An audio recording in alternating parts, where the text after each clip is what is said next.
એટલું યાદ રાખવું કે માંસ મટન જે ઘરમાં બનતું હોય એ ઘરમાં એ ચૂલા પર કુળદેવીનું નિવેદ જે કરતા હશે એનું નિવેદ ક્યારેય પહોંચવાનું નથી ને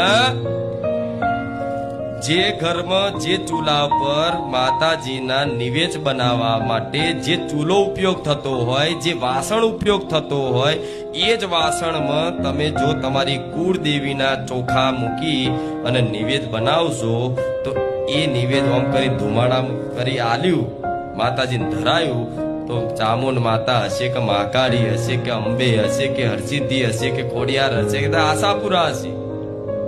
એ ઘેર રહેવાની કેમ કે માં જગત જનની છે આ વાત ફરી યાદ કરાવું છું જગત જનની છે આદ્ય શક્તિ છે